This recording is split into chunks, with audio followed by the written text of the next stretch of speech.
I took a trip out of town, 100 years underground. I had to swim across the sea.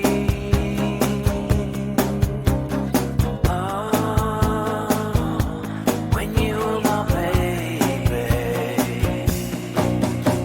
Oh, did you miss me in the morning? Did you miss me in the evening? When everyone is bound to dream. And did you ever run when the wind blows? Did you ever...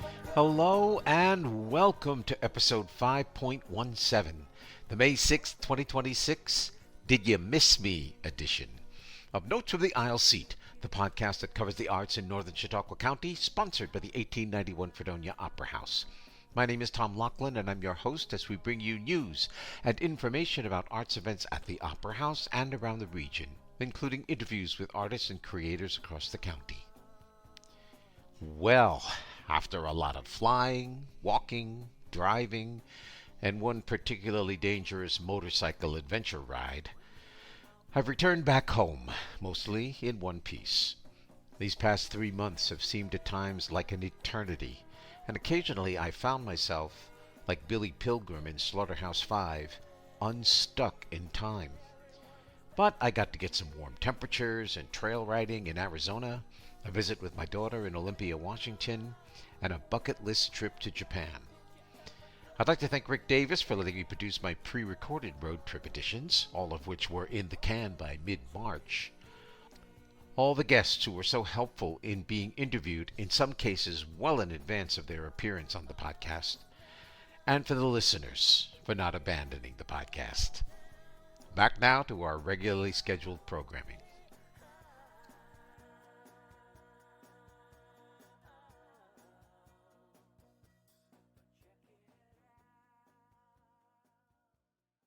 Simply titled Turner and Constable, the Exhibition on Screen series, part of Arts in the Afternoon, will be presenting a documentary on the works of British landscape artists J.M.W. Turner and John Constable, two of the giants in the genre. And who better to talk about these two painters than contemporary artist and SUNY Fredonia graduate Raymond Bonilla. Well, coming up at the Fredonia Opera House on Saturday, May 9th, is an exhibition on screen presentation for Arts in the Afternoon. It'll be at 1 p.m. and it has a very simple title, Turner and Constable, and it explores the art of illustrators and artists J.M.W. Turner and John Constable, who were more or less contemporaries in the 17th and 18th century in England. And with me now to talk about them is one of my favorite people, a former student from SUNY Fredonia, now working in Massachusetts, pretty close to Cape Cod. He is Raymond Bonilla. Ray, welcome to the podcast. Well, thanks for having me on, Tom. It's always a pleasure to talk with you again. Yes, yeah, I love it. I always love it. So, Ray, let's start a little bit by talking about these two particular artists, J.M.W. Turner, John Constable. They're pretty much contemporaries, and they sort of have more or less the same interest in landscapes, but they approach them a little bit differently. So, can you give us a little bit of background information about these two gentlemen? Yeah, absolutely. I think what you're dealing with Turner and Constable is when you see them both, they are two titans, the two pillars of British landscape painting. And they were, while only born a year apart, they really embody two different parts of kind of like that identity. Whereas, like, when you have Turner, you have somebody who is much more kind of romanticized, a romantical view of a landscape, something a little bit more impressionistic. I mean, they always used to call him kind of one of the first impressionists, in British painting. And you have John Constable, who is much more literal, a little bit more exact in his application of paint. And I love the critics at the time. They picked this up, and they would often describe it. Two of the most famous sort of quotes are, they would always say fire versus water or poetry versus truth, poetry being Turner and truth being Constable. Education wise, both in the Royal Academy, but backgrounds are really different. Turner entered when he was 14. His dad was a barber, didn't come from much money at all, and was a bit of a child prodigy. Whereas Constable entered in much later. He came from a more affluent family, and he entered in his 20s, which is at that time is pretty late in someone's life. I mean, the life expectancy, I think, was around late 30s.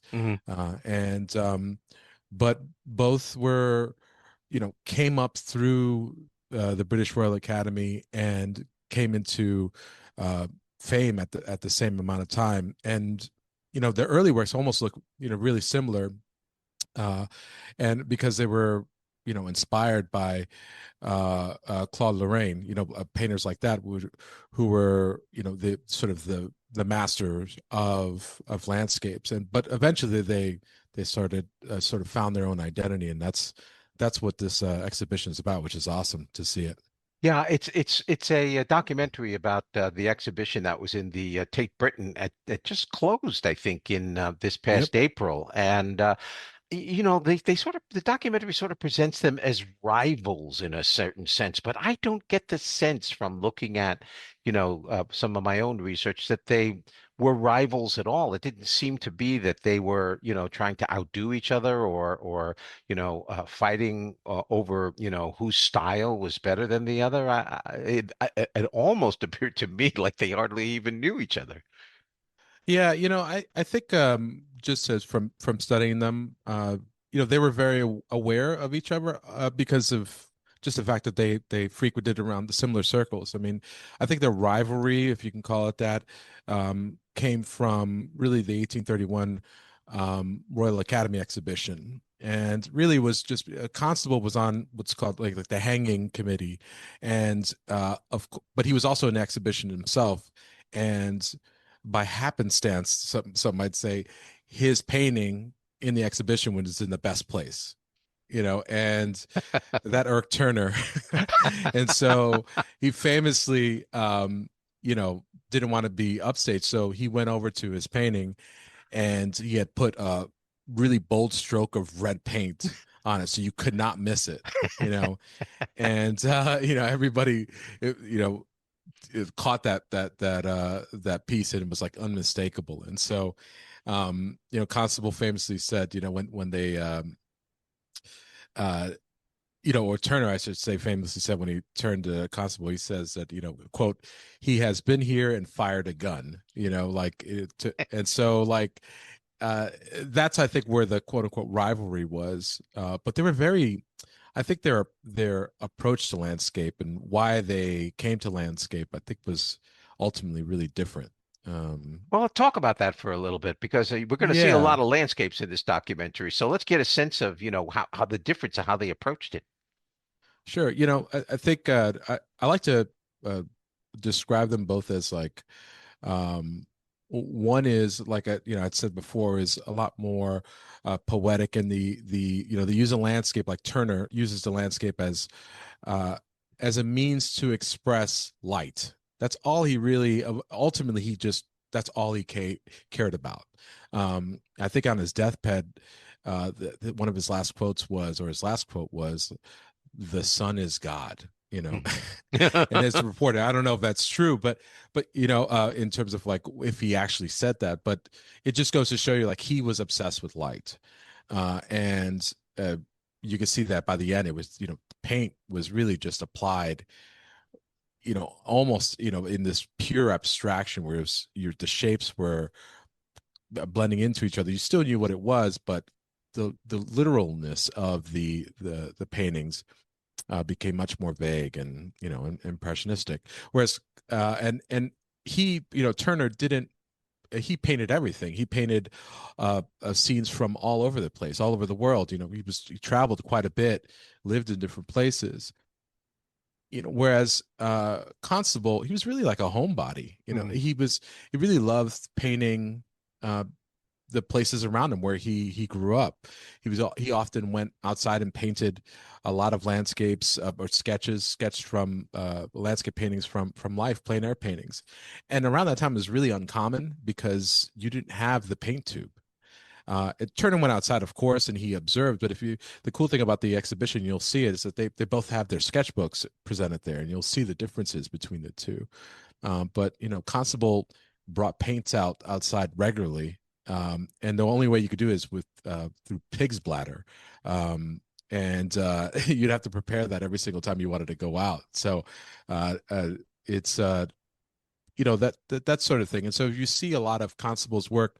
It's so beautifully done, but it's very it's almost like the truthful, it's literal in its depiction of things. All the way throughout his career, he was very much like that. But I think he was also, whereas Turner was very grandiose, Constable was about kind of the smaller scenes. I think that's where you really see his identity come through. Just really humble trees and these sort of nondescript sort of or these British landscapes where you people would pass by it all the time, but he really brought this sort of truth to it that really elevated what things were. So There was a very interesting quote I heard from John Constable in regard to that, was that what he said was something to the effect that I see no point in using my imagination to create paintings because nature just has it all out there for me. So why should I bother? And right. that goes like against kind of the grain of what creating is about in a certain way, I think. How does that phrase hit you, particularly as an artist with a style such as yourself? I think it speaks to uh, painters yearn to achieve authenticity and the quote unquote truth in their work. Hmm. And for Constable, it's always going to be the truth of whatever what inspires you to become a painter in the first place. And Constable, it was the outdoors, it was where he grew up, it was England. And I could see him, the reason why he would say that, because that was what was most important to him. Whereas, like, if you said that to Turner, he would gruff at you and, say, I mean, like I said, he reportedly died. His last words were, "The sun is God," and it was, uh, this, he felt light was really the real truth to it. So, I think the thing with painters is that people take what they say a little bit too literally, even though what Constable said was actually pretty literal.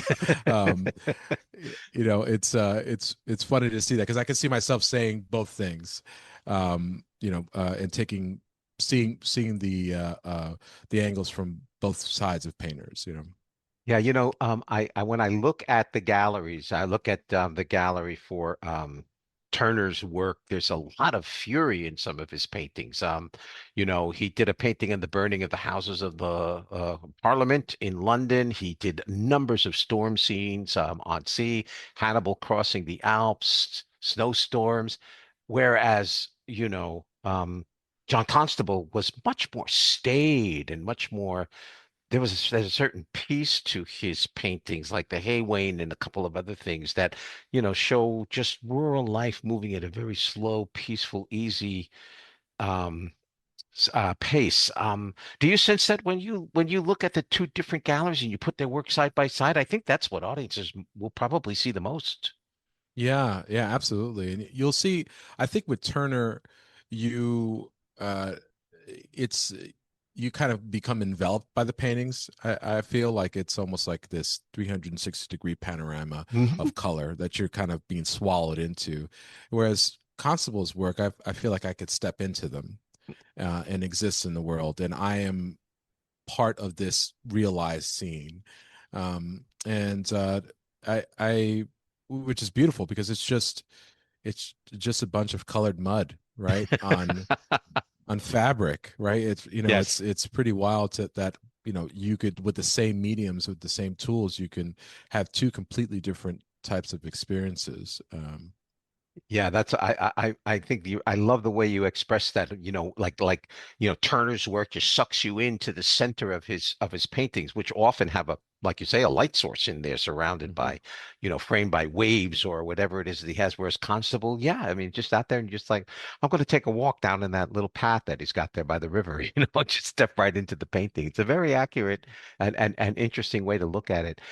Both of them were very influential, by the way.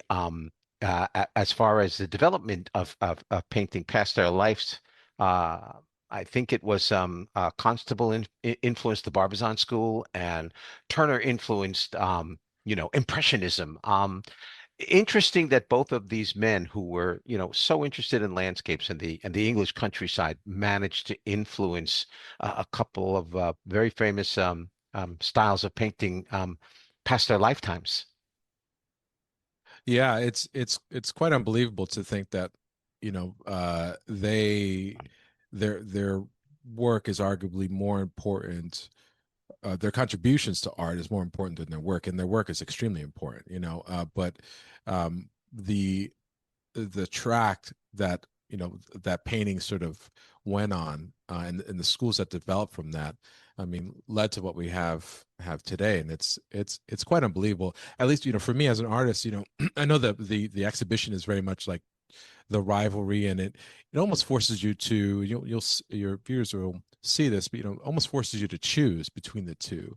And the beautiful thing about being an artist today, at least for me personally, is that I don't have to choose. I could take both of them, and appreciate both for what they are. And um, just seeing how, you know what I take from Turner and Constable, um, versus what other artists take from those two, I think is a small microcosm of like what happened, how the schools developed, and that's pretty remarkable, to say that. I mean, that's quite an unbelievable feat to be remembered, for, as long as they have been, because that's not guaranteed, Yeah. as an artist. Nobody guarantees you that. Well, like I said, I've watched you develop as an artist and an illustrator for a number of years now, from the time you were a student, and it's very interesting. It was interesting to me to take a look at your work today, and I I really can see some of the influences, because I know that when you do an illustration or a painting, you're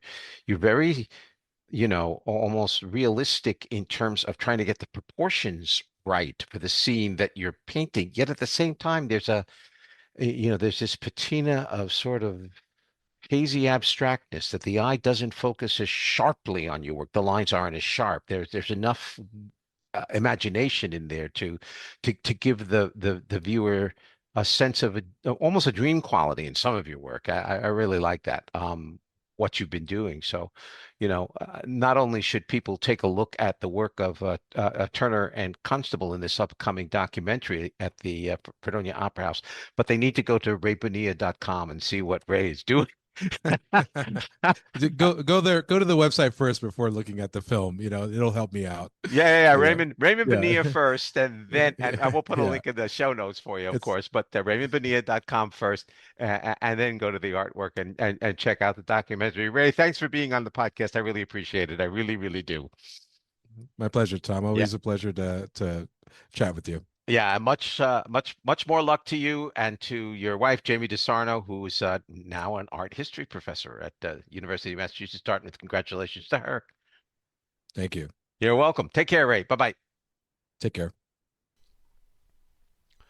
Turner and Constable will be screened at the 1891 Fredonia Opera House on Saturday, May 9th at 1 p.m. Tickets are $15 for adults and $10 for students. For tickets, call the box office at 716-679-1891 or purchase them online at www.fredopera.org/tickets. Arts in the Afternoon is generously sponsored by Dr. James M. and Marcia Merrins.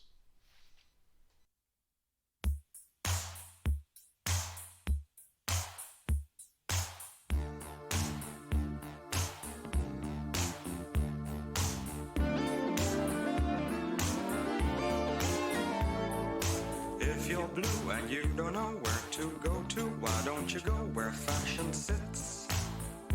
Putting on the Ritz. different types who wear a day coat, pants with stripes and cutaway coat, perfect fits, putting on the Ritz. Dressed up like $1 million trooper, trying hard to look like Gary Cooper. For I don't know how many years now, graduation day at SUNY Fredonia has always been preceded by the Commencement Eve Pops concert. This traditional show has always featured performances by many of Fredonia's talented student singers and performers. And this year's first-time producer of the event is the Rockefeller Arts Center's new director, Alison Barry. Here's my conversation with Allie about this year's production. I was fortunate enough to get to talk with Ms. Alison Barry, who is the director of the Rockefeller Arts Center, early in the fall when she started her new position, replacing Jefferson Westwood. And now I have the pleasure of talking with her again as she ends her first year in the position. So, Allie, welcome to the podcast once again. Thanks, Tom. Happy to be here. Great, wonderful. Now, of course, the reason I want to get you on the podcast is twofold. First of all, we know you have the Commencement Eve concert coming up, and we're going to talk a little bit about that. Yes. And also, we just want to get a little overview of what you've been doing and how things are progressing, and maybe perhaps talk a little bit about what the ensuing years will be like. So let's start off, of course, with the Commencement Eve concert. And Sure. that's coming up, I believe, on May 15th at 7:30 p.m. in King Concert Hall. That you're is working, correct. yeah, and you're working with Winnieco. So give us the broad overview here. Yeah, so we're working with Winnieco. We, of course, did auditions late in March and have cast 12 wonderful singers and performers in our production this year. And I'm also working with Brent Weber and Janie Villela-Sharon, and we have an accompanist by the name of Jay Teamer, who's on staff with Theater and Dance here. So it's been that collaboration has been very rewarding, not just the artistic team, but the students who are, incredibly talented. And, it was just like a really nice experience for me for the first time, really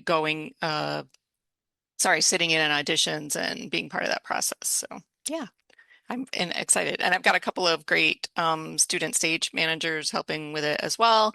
So that's been a big help too. So, but yeah, so we've been rehearsing and we're getting into, the crunch time now, T-minus, it'll be T-minus 2 weeks this Friday. So, we're putting all the finishing touches on, doing all those things, making tweaks, going through a couple of the dance numbers, not heavy on the dance numbers. It's a vocal concert, but we do have a little bit toward the end, some dance going on. And I'd be happy to run through a little repertoire with you if you'd like to hear what's coming up. Okay, so what's coming up? Yeah, what are we going to hear? Our title there is Music of the Masters. So we just looked at some great iconic composers and decided on some song sets based on that. So we're going to start out with a little Les Mis. Can't go wrong with that. And then we'll move into some Andrew Lloyd Webber, Jesus Christ Superstar, a few songs, and then a little bit of West Side Story. We're going to do their concert suite number 1, which has 4 very iconic songs that everyone will recognize. And then we, we'll do our intermission. After that, we've got a little Sondheim set from some of his biggest shows like Company and Sunday in the Park with George, Little Night Music. That'll be a little teaser for Theater and Dance is doing a little night music next year. So, and then Glenn Cortese, who's the maestro of Winnieco, of course, curated a little Tin Pan Alley set at the end. Okay. So, some standard like Someone to Watch Over Me, Embraceable You, Minnie the Moocher, and then we'll have a nice finale number, which will be the song Puttin On The Ritz. So that will be a nice little dance number that'll go along with that too. Is it going to be the Gene Wilder, Peter Boyle version? No, I did. It was the first thing I jokingly asked Glenn, and he was like, no, so. Yeah. Well, that's the first thing that pops into Yes, anybody's mind, I think. But of course, yeah, right? yeah, it's Yeah, that would be iconic. amazing. But we I, need to play it a little straightforward for the commencement eve. exactly. That would be But great. love it just the same, I promise. Yeah. It's gonna be very good. Yeah. There's so with all of this talent on the stage, talk about the logistics. This must, this is the first Yeah. time you're doing this, and what have you discovered? And I've directed a Well, couple myself in the past, so I kind of know what's going on. But yeah, and I've been, uh, I would say production adjacent. I've been in a few productions, of course, in my many years working in this industry. But yeah, so there are so many things to learn. There are so many things that I'm making notes about for next year, of course. But a lot of it is, I feel like if you put the right team together and let everybody do their thing, Mhm. that things start to fall into place. We're also I'm also very collaborative, so there's a lot of what do you think about that? How do I'll let the Brent and the artistic side of things happen, and then they're always checking in with me, like, is that what you like? And I'm always saying, like, if I don't like it, I will let you know. Um, but yeah, so yeah, and so my role really is to be at rehearsals, to give any input, and to, help facilitate the process, remove any barriers, promote the show, and keep it all moving as a producer. So, it is, yeah, it's different for me, but I really love it. It's really putting me more in touch with the students, which is actually my previous role. I probably interacted more with students than I do Oh, now. So it's really sort of brought that side back to it. And they're all just such great young people, and they're all going to do great things. So it's really nice to see. Yeah. Yeah, it was Yeah. always A nice to great be a feeling. part of that. It's a great Yeah. feeling. I know. Yeah, for I sure. know. So I like the way what you've done with it. I like the way you've sort of taken the program and put it in little sets. I think that's nice. I don't Yeah. remember it quite being done that way before, but a little bit of this, a little bit of that, and everything Yeah. is like a little tiny little set. That's really cool. Exactly. Yeah. So we'll see how that goes. And, moving forward, it would be nice to, try other things too. But let me get through this year and then I'll start thinking about the future. I'll let. Yeah, okay, that's Yeah. fair. That's fair enough. Yeah. So, there's Yeah. the commencement eve contract is pretty standard. It's been this way for a long, long time. And I'm Sure. wondering, as you're working on it now and as you're Yeah. looking at it, if you foresee any possibility that maybe there will be some small changes in evolution along the way as you guide this for the next year and the next year and so on. Yeah. I think what I'm sensing is, most importantly, what I'm sensing is that I'm allowed to have that conversation and to start thinking about, like, if we wanted to change this a little bit, what would we do? And like, how would that look? So, um, yeah, now and I'm not sure how many people are aware, but at the university now, we are calling it the College of Music, Theater, and Dance. Yes. So can this be, a collaboration? Like, could it be officially be a collaboration of the College Music, Theater, and Dance? I mean, it is anyway, right? We're using, staff from all those areas, students from those areas, and resources from those areas. So, I think looking at it through that lens, really makes sense to me. So, that's just something, a conversation we're sort of having, and, what I think that could take us in different directions or very similar directions with maybe a little bit different results. So Hmm. yeah, it's a conversation that we'll definitely have, probably this summer a little more. We'll talk about it. And I really like everybody that I've been working with, and everybody has been so um giving to me with their time and their patience and their expertise, and not least of, which, I mean, Jefferson has also been extremely, extremely giving his time with me, which I really appreciate. So, yeah. And so just putting all the pieces together and learning, what we can do, I'm still like almost have that full academic year under my belt.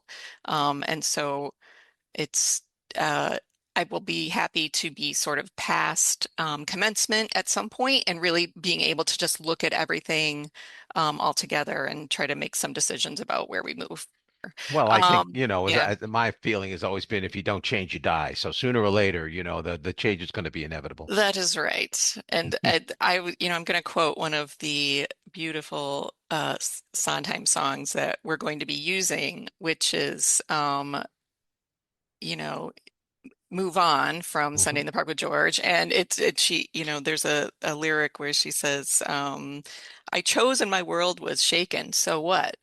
The choice may have been mistaken, but choosing was not. Yes. You have to move on, right? So it's just, yeah, keep moving. And if you do, and if right, you make the wrong choice, it's okay because you can still do something else. But yeah, Yeah, sure. And yeah, speaking of choices now, let's talk yeah, just a little bit about the future for the Rockefeller. Now, yeah. and you, but I know you spent some time like going to the conference. I forget what it's called, the one where all the APAP, talent, yeah. APAP, and so on and so. Hmm. What have you seen that intrigues you, that made you think, and so on Yeah. and so forth? Well, just to go back to APAP for a moment, that is a presenters conference that happens in New York City each January.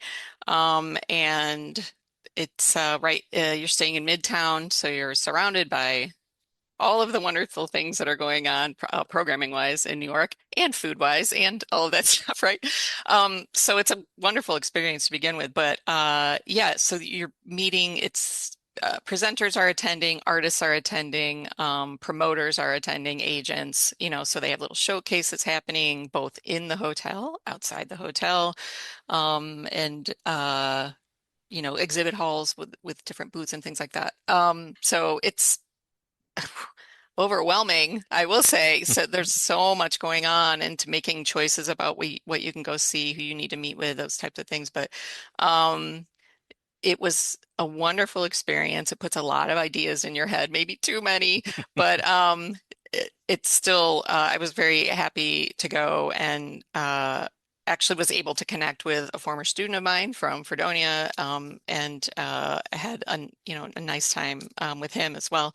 I don't know if you know Anthony Cologne. You may remember him, but he Oh, was a yes. theater student. Yeah, yeah, yeah. So Hmm. he's been there and he works at the New Vic Theater. He was able to show us around there um, and we had a really nice time visiting with him. Um, but and I love those kinds of connections, going back to students. But yeah, so that I've been working with a few different agents that I spoke to there. You sort of alluded to something that I was interested in sort of Mm, asking for you as a final question. I mean, you were yeah, there, you were listening to industry trends and stuff like that. I'm yeah. wondering if you're just kind of noticing what the industry trends are, not just for the Rockefeller Art Center, but just in general. What's going on? Did you spot anything or find anything interesting? Yeah, so as far as purchasing trends across the board, people are just buying later. They're not getting locked into subscriptions or not. I mean, not everybody, but the trend is that it's lessening and lessening. So they just want to wait and see. I think part of that is a carryover from the pandemic, which is the sort of like, is the event even going to happen? How am I going to feel? Oh, I have an option to watch it online now. Well, I'll decide later then because maybe I just want to be home or maybe I want to go, that type of thing. There's more options. Um, the, you know, eh, the other things that people are talking about, people are like festivals are really quite big right now. We are getting more bang for your buck. So if somebody is going to buy, you're looking at, I mean, there are the giant ones, of course, like Coachella and Stagecoach and Bonnaroo and things like that. But there are also a lot more smaller regional festivals. Like there's Borderland up in East Aurora, or there's well, Bourbon and Beyond is another big one, so probably not the best. Uh, but like even Rochester Jazz Festival, or like people, they like the idea of going and sort of being able to have the control of choosing, right? Hmm. Hmm. So even in a festival environment. So those are the things that people were talking about quite a bit. Hmm. Um, and Ticketmaster, everyone's always talking about that. And the Don't- issue and just but that does that's just fees in general Yeah. in an environment like that are frustrating for Yeah. people. So Yeah. how can you change your audience experience to be more positive, right? So that's just one part of it. But there are many, many other things like do you offer concessions? Do you offer, things that people like, well, I can sit home and have a drink on my couch. Can I do that in your theater? And sometimes that's appropriate and sometimes it isn't. But yeah, so there are a lot of things like that just, yeah, things have changed. It's a different world, right? Well, I know it's a different world from what I was, Yeah. working on that kind of stuff, and I know that it's hard to keep up with it because the changes really are coming fast and furiously. But if anybody can do it, True. Alison Barry, it's you. I hope so. Well, listen, thank you for giving me some of your time today. I Yes, of appreciate course. it, and we'll be looking forward to the Commencement Eve pops and Yes. the concert. And we'll be back in touch, I'm sure, to be able to talk about anything else that you've got going on. So, I would love always, that. yep, always nice to talk to you, and thank you for your time, and good luck with the rest of the rehearsal and all that. Thank you, Tom. I appreciate it. You're welcome. Bye bye. Broadway's Best, Music of the Masters, will be performed in King Concert Hall at the Rockefeller Arts Center on Friday, May 15th at 7:30 p.m. Tickets are available at the campus box office Monday, Wednesday, and Friday from 9 a.m. to 3 p.m. or by calling the box office at 716-673-3501 or online at www.fredonia.edu/tickets. Here is the arts calendar for May 6th through 20th, 2026. Former county historian and currently research historian with the New York State Office of Parks and Recreations, Michelle Henry, will present a lecture entitled The McClurg Family and Its Impact on Westfield on Thursday, May 7th at the 1891 Fredonia Opera House beginning at 7 p.m. Part of Here and There, Chautauqua County History, Travelers, and Memories, the lecture is free, although donations will be gratefully accepted. The One Act Play Festival continues at SUNY Fredonia Department of Theater and Dance from Wednesday, May 6th through Friday, May 8th at 7:30 p.m. in the Bartlett Theater. Tickets are $15 and can be purchased at the door or through the campus box office, as noted earlier. At the Lakeshore Center for the Arts, there is an open mic night on Thursday, May 7th, and the next Songwriters Circle will be held on Thursday, May 21st, beginning at 7:30 p.m. Performers include Fred Oakman, Addison Logan, and Vinnie DeRosa. Tickets are $10 and can be purchased at the door or in advance online by following the link to lakeshorecenterforthearts.org in the show notes. And at the Darwin Barker Library in Fredonia, there will be an author talk by Rodney Huff on his book, From the Cradle to the Cage, a powerful true story of transformation from addiction and crime to healing and purpose, on Saturday, May 9th, starting at 12 p.m. Also, the mixed media sculpture work of artist Thomas Golia entitled Segments, Chance, Order will be on exhibit from May 7th through June 30th, with an opening reception on Thursday, May 7th from 5 to 7 p.m. at the Barker Library. And for more information or to visit any of these arts organizations' websites, please check out the links in the show notes. And remember, if you have an arts event you'd like mentioned on the arts calendar, please contact us at operahouse@fredopera.org or at 716-679-1891. Please try to give us a month's notice in advance if possible for a timely listing.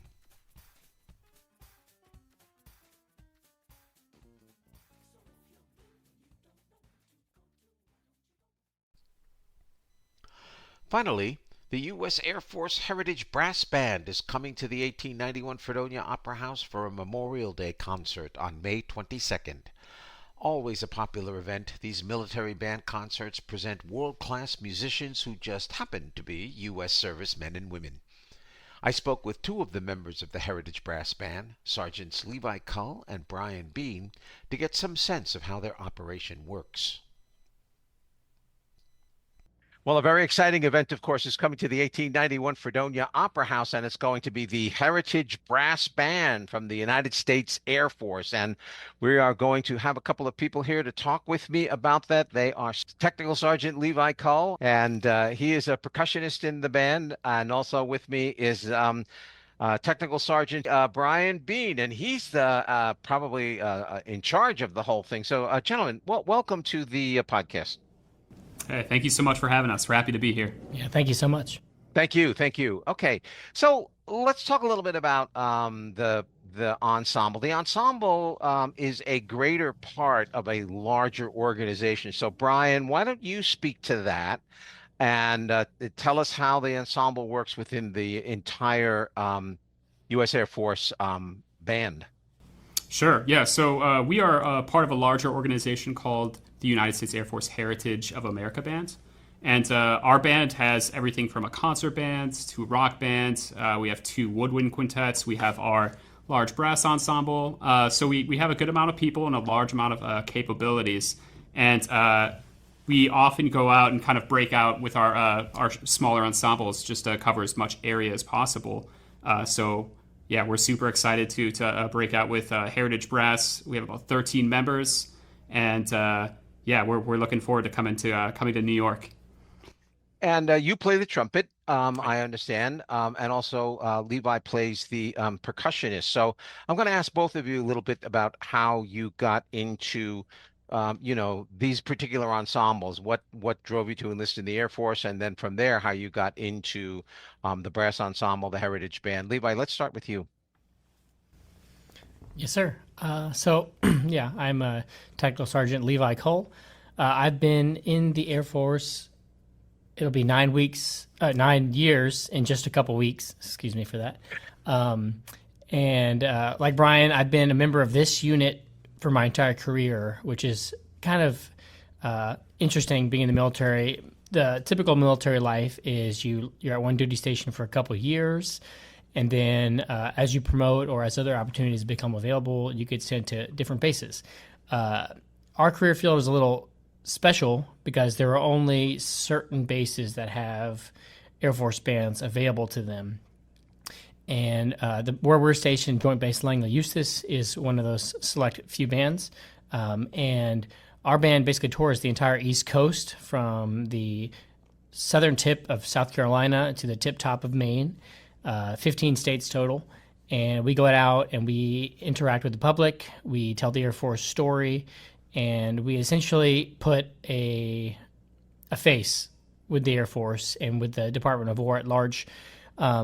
So yeah, a little bit about me. As I said, I've been here almost 9 years. I've been playing percussion probably for 24, 25 years of my life. I started when I was in middle school, day one, and I knew immediately I wanted to play percussion, and it was a good fit for me. So I started doing that, and went to school for it. I got a music education degree, master's degree, percussion performance, and then I was doing a doctoral degree, actually, also in percussion performance before I got this job. And, when I was doing schooling, I was taking a lot of different auditions and trying to find a career for myself, typical musician lifestyle. You're always looking for work. Mm-hmm. And I had a friend, actually, who, oddly enough, had got a job in the Air Force bands about a year before me, and this is someone I thought very highly of, and I called him up and said, "Hey, can you tell me a little bit about this job?" And he seemed to speak very highly of it. And at that same time, another audition came open. So a little bit of backstory about how these jobs work. There's only a certain number of positions within our career field. We have, when we're at full capacity at this band, 60 spots available. And obviously within that, there's, you only have so many trumpets, you only have so many drummers, you only have so many flutes.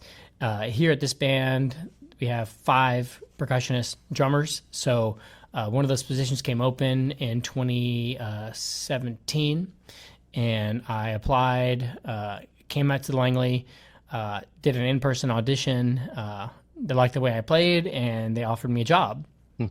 And this is where it gets kind of interesting, because anyone who's enlisting into the military, you have to go see a recruiter.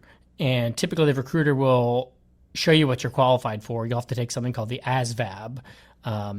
And even people like us that, went to school before coming into the Air Force, we still had to take that test. So for me, it had been a couple years since I had taken a math course, so I really had to dig deep on that one. But I got through the test, and they said, "Yep, you're still qualified." So that's great.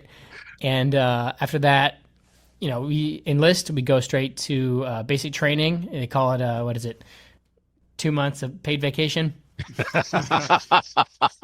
They fly out there for free. Yeah. Oh yeah, Yeah, it's great. That's All wonderful. meals covered. Yeah. And then after you finish that 2-month vacation, then you report straight to your duty station, which for us, is Joint Base Langley Eustis. And we come in basically ready to do the job on day one. They hire us essentially knowing that we have the skills to do the job. And then, you have to learn about the military and standards and what's expected of you and conform to those duties. And you just kind of learn as you go. And it's like I said, it's almost been 9 years now. It's been a beautiful career so far. And we've had a lot of great experiences connecting with the public. And it's just it's a very interesting job because we have many roles. We go out and we do community relations events like this one. We're going to be doing in Fredonia. We do a lot of military ceremonies, retirements, promotions, changes of command, things of that nature. So it really covers the gamut of what you need to do musically. So I know that was a long-winded answer, but. No, it's a very thorough answer, actually. I really appreciate that. What's your story, Brian? Let's hear about you. Yeah, of course. Similar to Levi, I grew up on the streets of Wisconsin, and lived there for most of my life. I ended up moving to Chicago for school. I went to DePaul University. I got my bachelor's and master's degree there, and I lived in Chicago for about 8 years, just gigging, teaching, kind of just grinding away, trying to earn a living there. And I remember right after my master's degree, I think I just turned 26. So my health insurance with my parents was about to run out. I'm like, all right, I got to think of what I want to do here. As Levi said, the Air Force just hires based on current vacancies. So at the time, I think they had 3 trumpet openings across all the Air Force bands. And I actually ended up auditioning out at Travis Air Force Base in California. It's near San Francisco, Sacramento, right around that area. And I have a friend who kind of describes the audition process. It's kind of like a nerdy American Idol situation. You come in and with 20 other trumpet players, and you kind of throughout the day just play different rounds. People get cut as they go, and I was lucky enough to be one of the remaining standing trumpet players, and that was about 10 years ago, and it's been an awesome career. It's been a lot of fun, but in terms of the Air Force, my grandfather was in World War II. He was part of the Army Air Corps. Mm-hmm. He was one of the turret gunners on the bombers. They call it the Flying Fortress. If you look that up, there's these turrets underneath the bomber itself, and that was his job. He was a turret gunner. He flew, I think, 33 missions in World War II. Oh, God bless him. Oh my God, I've seen pictures of those turrets. You're like just an open target in those turrets. You are, yeah. I wish I would have talked to him more about it. But yeah, it's really, really interesting. So my brother was also in the Army. It's just military service runs in my family, as does music. My grandfather was a trumpet player. My dad was a trumpet player. I'm a trumpet player. So when I saw this opening for to be in the Air Force band, I'm like, this is perfect. It's meant to be. Like, my grandfather has a military service. He played trumpet, and I'm just super excited that I've had the career so far. 10 years it's gone by very quick, and it's given me the opportunity to travel to places I would never have dreamed of going. And like Levi said, we do a lot of really, really great gigs, getting to see different communities. We do a lot of like high vis events too. I think in May at the end of our tour coming up, we're going to be playing for the Baltimore Orioles, playing the national anthem for that. So playing that kind of stuff is always just it's a blast. So lots of cool things. But it's been a great career so far. So listen, really very quickly, let me get an idea of what pieces are you going to be playing? Sure. So we are an extremely versatile ensemble. We recently just came off a tour to Connecticut where we played almost exclusively school shows for middle schoolers, high schoolers. So our set, for the most part, was just like a pop set. So we have a vocalist that we travel with. We do everything. Yes, from marches. That is a big part of what we do in brass ensemble, also in the band, the concert band itself, as you can imagine. But yeah, we also do pop stuff. We can do jazz. We had this arrangement of Golden by it's from K-pop Demon Hunters that just the kids went nuts for it. So we're pretty flexible, and if you come to our shows, you're gonna hear that as well. We will play some marches for sure, but you'll hear just a wide variety of music. So there's a little something for everybody. Yeah, and this show specifically is a Memorial Day themed show. So I think a large portion of it is going to be honoring service members and, anyone who served before, the families of the service members, the silent serving people there. But that'll be a big message that we push on this show, is just saying thank you for everyone's service. We are looking forward to this concert coming on May 22nd from you guys. It's going to be great, I know. And I'm going to ask you like one quick closing question from each of you. Like when you're on stage and you're playing, what's the best moment for you in the midst of all of that? Probably some of the best moments that I have, or we've had with the group, is when we finish the show. We'll have a lot of people come up to us after, and they want to share their stories and sort of connect with you, and it can just be incredible to show or to hear from them, what they did and how what we played reminded them of something, or kind of took them to a different space where they were in the past. And one story that I have, we were playing one time with this group at a Veterans Affairs hospital in South Carolina, and I played this piece of music. It was actually arranged for a xylophone solo. When we finished playing it, this gentleman who was elderly and wheelchair bound, came up to me and basically said, "Oh, when I was a little boy, my mother used to play that song on a hammered dulcimer," and it just reminded him of that. And it's things like that where, like, I had no idea this person was going to be there, or they had that background, but the music connected with them in such a way that he was just moved by it. And especially, he's a disabled veteran, and it brought him a lot of joy. So that those type of moments are the ones that really hit home for you and remind you why you do this job. What about you, Brian? I think Levi really hit the nail on the head. Personally, at every one of our concerts, we play the armed service song medley. So it's where we can recognize all the current and past service members, and they getting a chance to highlight their service to this country, and they stand up, and I kind of try to pick them out sometimes and remember where they're at, so I can go out in the audience after and thank them in person. But really just getting on the ground after these concerts. I've had concerts recently. I had someone come up to me, and he had tears in his eyes, and he just said, I've never felt more patriotic. I've never felt more proud to be an American. And I think something like that, just being able to make someone feel that patriotism, it's a very powerful thing, and I think it really highlights our capability of what we're able to do through music, the universal language. It's a very powerful thing. Yes. If I could tag on that for a second, Please. A big part of our show is an interactive nature. We want you to come. We want you to make noise. Let us know how you're feeling. And usually during our show, we'll take like a little intermission. During the intermission, the group will come down, talk to you in the audience, visit with you for a second, and just try to connect with you. So don't feel like this is going to be a stiff, don't say anything type of event. It's very much interactive and family friendly. Great. All right. Excellent. So, Staff Sergeant Brian Bean, soon to be Tech Sergeant Brian Bean, thank you for being on the podcast. Thank you. Appreciate it, sir. And Tech Sergeant Levi Cull, thank you as well. We look forward to seeing you both on May 22nd, as well as the rest of your comrades.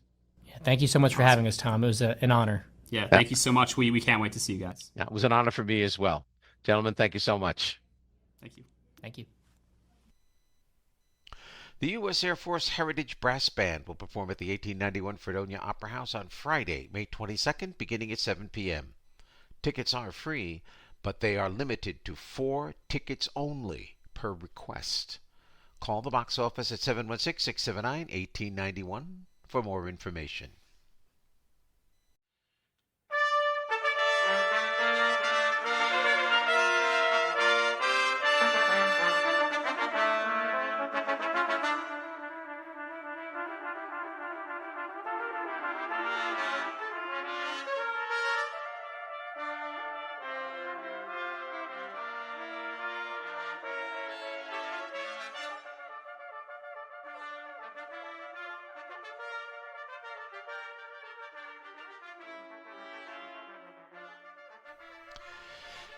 And that's it for this Did You Miss Me edition of Notes from the Aisle Seat. My thanks to Ray Bonilla, Alison Barry, and Tech Sergeants Levi Cull and Brian Bean for being my guests. Notes from the Aisle Seat is a production of the 1891 Fredonia Opera House in Fredonia, New York. For more information on any of the Opera House's events, call the box office at 716-679-1891. Visit the website at www.fredopera.org or email at operahouse@fredopera.org. Notes from the Aisle Seat is available wherever you get your podcasts and also on the Opera House YouTube channel. If you like this podcast, please consider following us by clicking the follow button on our home website at aisleseat.podbean.com and spreading the word through your social media feeds.